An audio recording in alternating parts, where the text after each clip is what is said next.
10절까지 말씀 제가 봉독하겠습니다. 예수께서 일어나사 거기를 떠나 두로 지방으로 가서 한 집에 들어가 아무도 모르게 하시려 하나 숨길 수 없더라. 이에 더러운 귀신 들린 어린 딸을 둔 한 여자가 예수의 소문을 듣고 곧 와서 그 발 아래 엎드리니 그 여자는 헬라인이요 수로보니게 족속이라. 자기 딸에게서 귀신 쫓아내 주시기를 간구하거늘 예수께서 이르시되 자녀로 먼저 배불리 먹게 할지니 자녀의 떡을 취하여 개인에게 던짐이 마땅치 아니하니라. 여자가 대답하여 이르되 주여 올소이다마는 상아래 개들도 아이들이 먹던 부스러기를 먹나이다. 아멘. 예, 오늘 말씀 제목은 부스러기의 신앙, 부스러기의 신앙이라는 제목을 가지고 함께 말씀을 나누려고 합니다. 여기 나와 있는 지역인 두로 지방은 이방 지역이에요. 이방 지역.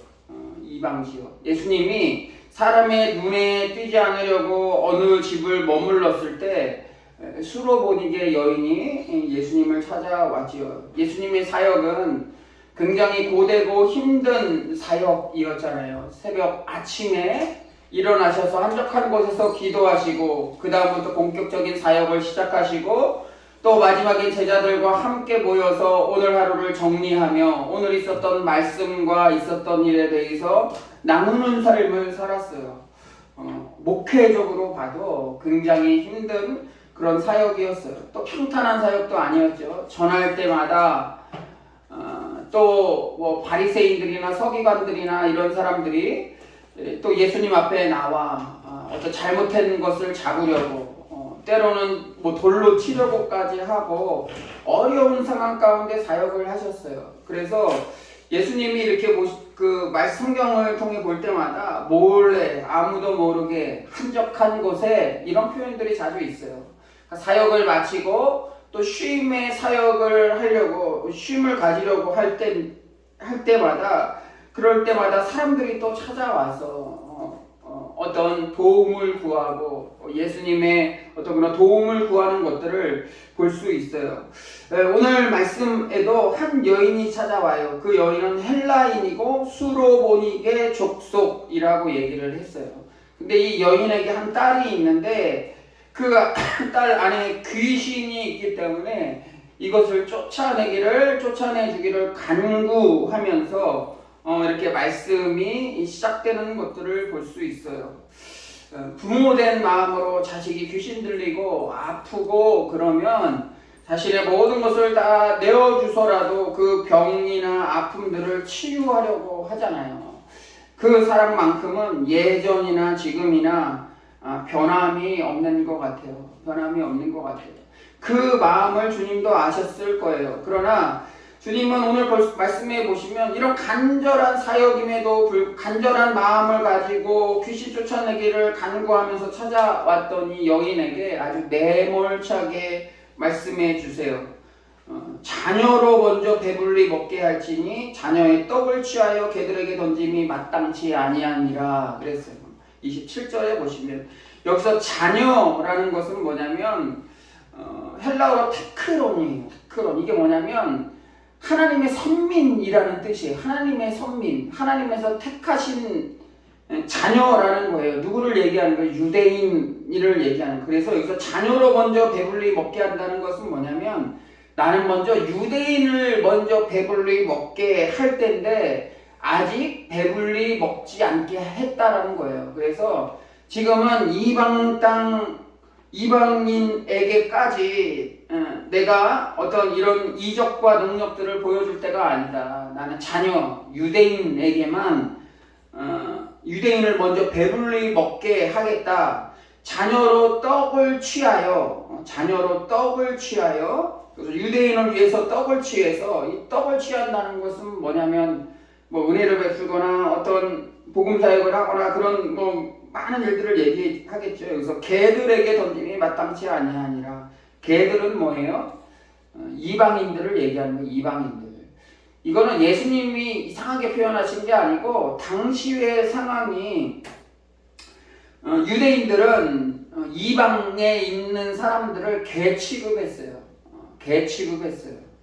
또 같은 민족 안에서도 과부나 어린아이나 여자들이나 이런 사람들도 더 이렇게 좀 밑에 취급을 했어요. 더 밑에 취급. 그러니까 이방인이면서 여자고 또 여자의 딸을 고친다는 게 유대인에게 있어서는 뭐 정말 개 중에서도 개 취급당하는 중에서도 굉장히 더 밑에 취급을 하는 그런 인물이겠죠. 이 여인은 간절했지만 예수님이 이렇게 표현하시는 거예요. 물론 진심은 아니죠. 진심은 아니죠. 이것만 보고 와 예수님이 어떻게 이럴 수 있어 이럴 수 있어 그렇지 않잖아요. 우리 사람을 바라볼 때도 그래요. 어떤 한 마디만 딱 듣고 나서 아, 저 사람이 저런 말을 했대 그러면 막 그거 가지고 막 뭐라고 얘기하잖아요. 뭐 연예인들이 어떤 말을 했을 때 어떤 행동했을 때 그런 것들을 하고 요즘 뭐 정치인들 중에서도 보면은 어떤 한마디 하는 거 앞뒤를 다 자르고 어떤 한마디 하는 거 가지고 이렇게 이슈에서 신문 기사를 내는 정말 어떤 한 부분만 보고 저 사람 저렇다더라 이렇다더라 우리가 판단할 때가 참 많이 있어요. 우리는 인생을 살면서도 많이 경험을 해보셨겠지만 누구를 판단하거나 누구는 저 사람은 저런 사람이다라고 이렇게 쉽게 판단하는 일들은 특히 우리 믿는 사람들은 그런 모습으로 나아가지 않았으면 좋겠어요. 그 상황을 한번 볼 필요가 있을 것 같아요. 예수님이 이렇게 27절에 표현하시고 그러면 자존심이 강한 사람들은 어떻게 이 사람이 예수란 사람이 소문은 이렇게 듣지 않았는데 소문과 다르네. 어떻게 이렇게 나를 멸시할 수 있어? 내가 힘들다고 나를 무시하는 건가? 이렇게 생각할 수도 있는데 이 여인은 그렇지 않았다는 거예요. 28절에 여자가 대답하여 이르되 주여 올소이다마는 상 아래 개들도 아이들이 먹던 부스러기를 먹나이다 그랬어요. 부스러기를 먹나이다. 주여 당신 말씀이 옳습니다. 저는 정말 개 같은 사람이에요. 개 취급당해도 좋아요. 그러나 개들도 아이들이 먹던 부스러기를 먹는다고 그랬어요. 부스러기를 먹는다고 그랬어요. 쪼가리라도 주세요라는 거예요. 쪼가리라도 주세요. 쪼가리라도 주세요. 저는 그래서 이게 쪼가리라도 달라는 이 신앙, 부스러기도 달라는 이 신앙이 이 신앙으로 이렇게 해서 부스러기의 신앙을 우리가 좀 가졌으면 좋겠어요. 부스러기의 신앙. 아주 조그만 신앙, 조그만 믿음, 어떤 땅에 떨어진 그런 것들이라도 주님께서 주시는 것이라면 감사히 받아먹는 거야. 정중하게 주세요. 아주 고급지게 주세요. 우리는 좀 그런 것들을 원하잖아요. 그래서 뭐 전 세계 사람들이 다 그렇지만 특히 우리나라는 명품을 좋아한대요. 명품. 똑같은 상품이라도 10만 원짜리가 일반 사람들이 다 쓰면 이렇게 안 갖는다고요. 근데 그게 공짜 하나 더 붙어서 똑같은 비슷한 물건이라도 100만 원이다 그러면 다른 사람들이 잘 안 쓰고 뭐 좀 희귀하고 좋은 거다 그러면 그런 거 같은 걸 한대요. 그런 거 같은 걸 한대요. 비싸고 좋은 것 그래서 가격을 더 많이 해야 더 이렇게 한 것 같고 그런 마음들을 많이 이용해서 정말 원가는 얼마 안 되는데 거기다 상표 하나 탁 붙이고 아주 비싼 것들을 좋아하는 이런 허영에 찬 모습들을 많이 바라보게 되는데 우리 믿는 사람들은 좀 그러한 모습이 많이 없었으면 좋겠어요. 이 부스러기라도 먹고 싶은 이 간절한 마음을 주님께서 아셨죠. 그래서 주님이 19절에 보시면 돌아가라 귀신이 내 딸에게서 나갔느니라 하시매란 말씀이 있어요. 이 부스러기도 달라는 이 여인의 이 모습을 보고 주님은 그제서야 돌아가라 귀신이 딸에게서 나갔느니라 이렇게 말씀하시는 거죠. 이 여인의 믿음, 이 부스러기라도 먹고 싶어 하는 이 믿음을 주님께서 보시는 거죠. 이 믿음은 어떤 믿음이었을까요? 어떤 믿음이었을까요? 저는 그 믿음은 기존에 있었던 어떤 그런 믿음에 한 단계 더 올라가는 믿음, 한 단계 더 올라가는 믿음, 한계를 극복하는 그런 믿음이라고 생각이 돼요. 지금 우리의 믿음이 만약에 뭐 1단계, 2단계 이런 거로 나눌 수 없지만 만약에 10단계가 완성된 믿음의 단계라고 할 때 우리가 지금 뭐 예를 들어서 한 3단계 믿음을 가지고 있어요. 3단계 믿음은 뭐 주일날 성수하고 또 뭐 헌금 생활하고 뭐 그런 단계라고 생각해보세요. 4단계는 삶을 통해서 전하는 단계, 뭐 5단계는 뭐뭐 하는 단계, 이런 단계가 있을 때 뭐 그런 단계는 없어요. 뭐 주님이 우리를 어떤 단계로 보시지는 않으니까. 근데 우리의 믿음이 점점 더 하나님께 더 가까이 가야 돼요. 우리 죽을 때까지, 하나님 나라에 갈 때까지, 이 땅에서의 육신이 죽을 때까지, 끝날 때까지, 그래서 하나님 나라에 갈 때까지 점점 더 우리의 믿음이 다가가는 거예요. 이게 성화라고 해요. 성화. 점점 우리가 하나님 닮아가는 거예요. 주님 닮아가는 거예요. 그러한 단계, 이러한 것들을 우리 믿음의 단계를 극복하는 믿음이 있어야 돼요. 이 헬라인이며 수로보니게 족속이었던 사람이 이방인이었다고 그랬잖아요. 먼저 신분적 한계가 있었어요. 유대인과 이방인, 유대인이 생각하는 이방인은 오늘 본문 말씀에 나와 있는 것처럼 개 취급하는 거였어요. 그러나 그것을 극복하고 마치 개가 사람에게 어떤 것을 요구하는 것처럼 보여질 수도 있어요.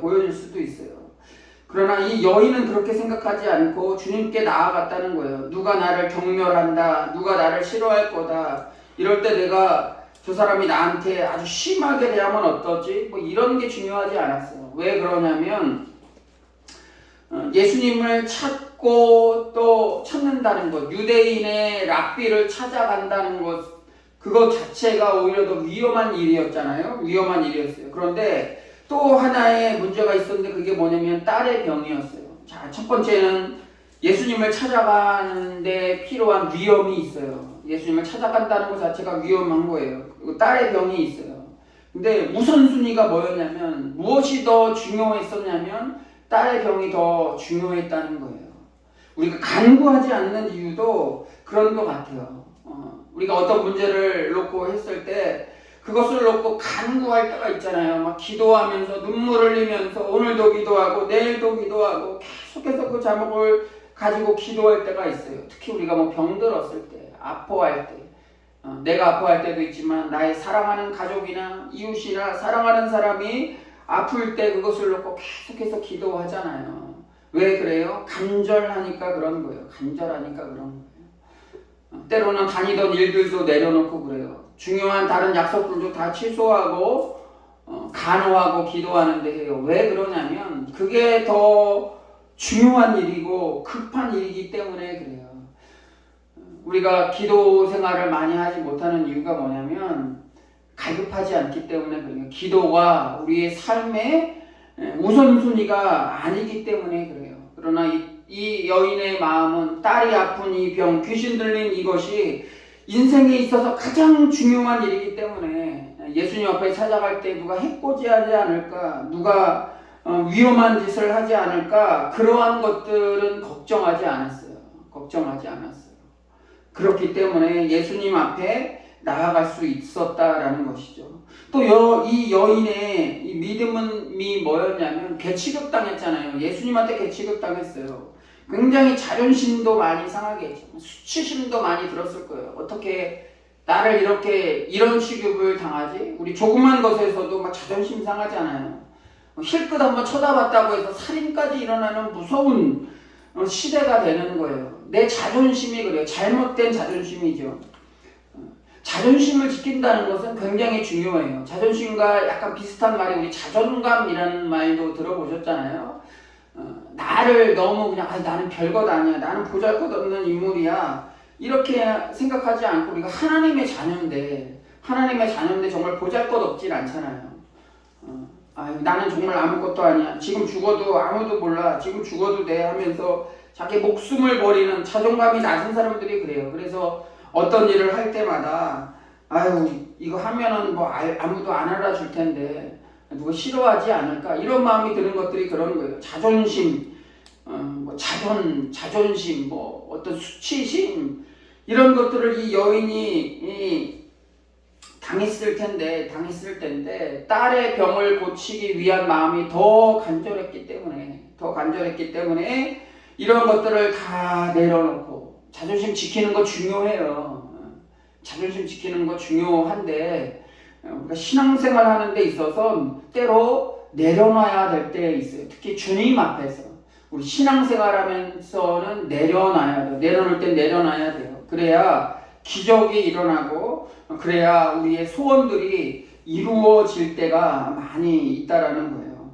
어제 전도 모임을 시작했는데 물론 전도할 때 막 주는 척 많은 척 잘 받아가는 사람도 있고 감사합니다라고 하는 사람도 있고 좀 무시하고 가는 사람이 있고 뭐 더 강하게는 뭐라고 하면서까지 가는 사람들도 있을 수 있어요. 근데 그럴 때 뭐 자존심 세우고 누가 뭘 한다고 해서 막 요즘 교회가 뭐 어쩌고 뭐 하면서 만약에 그런다고 생각해 보세요. 받기 싫으면 말지 뭘 뭐 그런 소리 이렇게 하면서 자존심 세워가면서 싸운다고 생각해 보세요. 그게 열매를 맺겠어요? 그렇지 않아요. 고개 숙이면서 나보다 어려도 고개 숙이면서 좋은 하루 되세요. 예수님 믿으세요. 뭐 교회에 나오세요. 신앙생활 하세요. 뭐 여러 가지 말들을 통해서 이렇게 전할 때 저 사람이 잘 듣건 안 듣건 간에 마음을 내려놓고 그래요. 전도하는 것도 그런데 우리가 신앙생활 하면서도 좀 그랬으면 좋겠어요.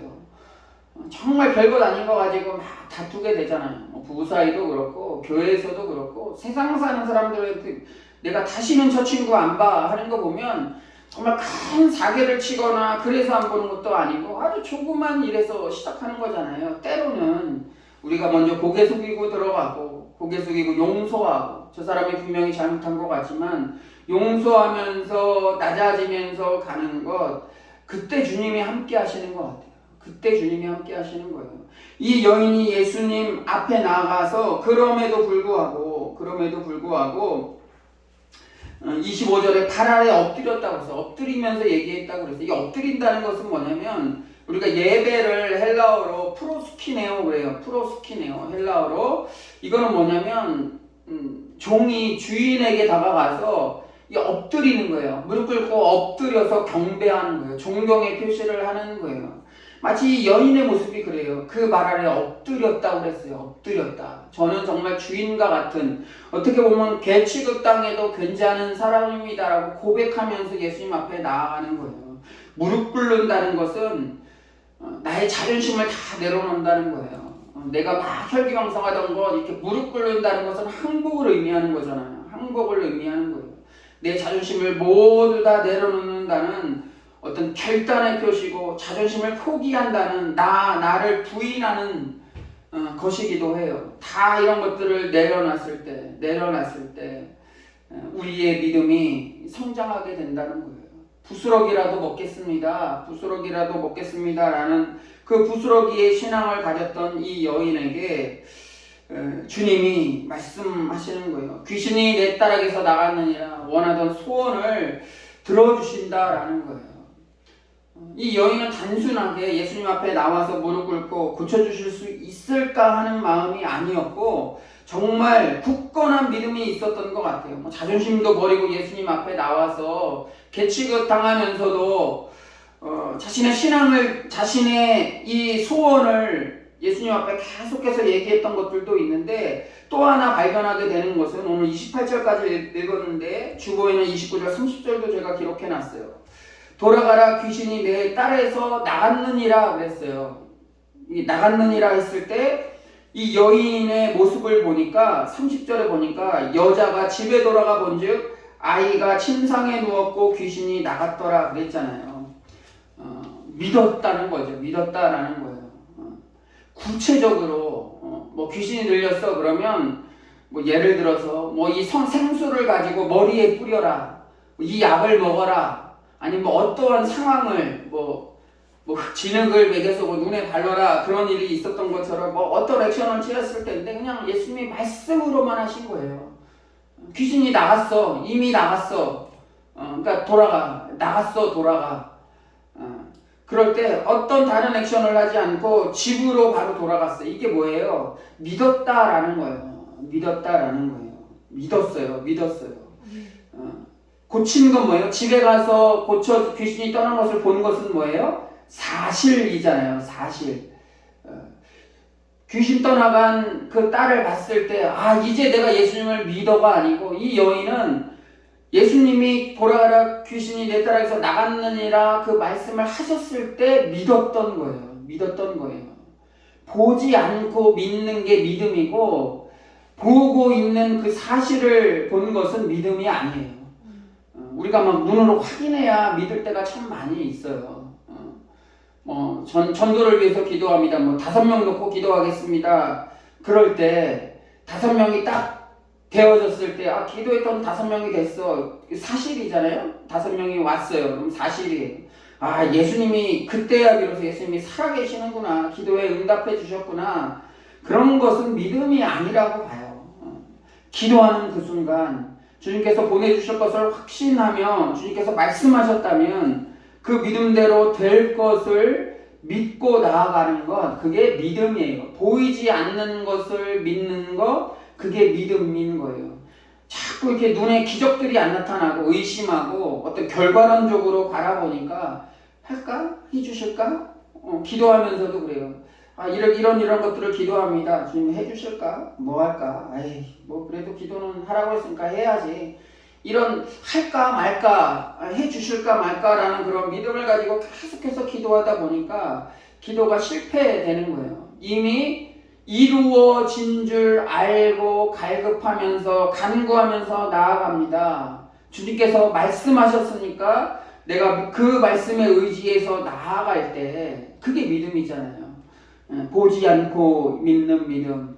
마치 도마와 같이 창자국을 봤을 때 부활하신 예수님 믿습니다. 그거는 믿음이 아니잖아요. 그거는 믿음이 아니에요. 사실을 확인하는 거예요. 사실을 확인하는 거예요. 세상 사람들은 그런 사실을 확인하고 믿음을 가지려고 해요. 병자가 일어날 때 일어나갖고 저거 굉장하네요. 믿게 되네요. 이렇게 표현하는 것은 그 사람들이 병자를 고칠 때 기적이 치유가 일어나지 않을 때는 이제 떠난다는 거예요. 그 우연이었구나. 그때 고쳐졌던 게 우연이었구나. 그렇게 된다는 거예요. 근데 기도할 때 믿는 믿음, 주님께서 이루어 주실 줄로 알고 나아가는 그런 믿음이 있을 때 그것이 온전한 믿음이라고 할 수 있어요. 이 수로보니게 여인과 같은 부스러기의 신앙을 가졌던 그 믿음, 그 신앙을 가졌던 거예요. 우리도 그 믿음을 가졌으면 좋겠어요. 때로는 이 수로보니게 여인처럼 상처받는, 예수님은 상처가 목적이 아니죠. 상처받는 그런 마음이 있을지라도 그것을 극복하면서 믿음으로 우리의 믿음들이 한 단계 한 단계 성장해 나아갔으면 좋겠습니다. 그런 믿음들 소유하시기를 주의 이름으로 간절히 기도합니다. 기도합니다.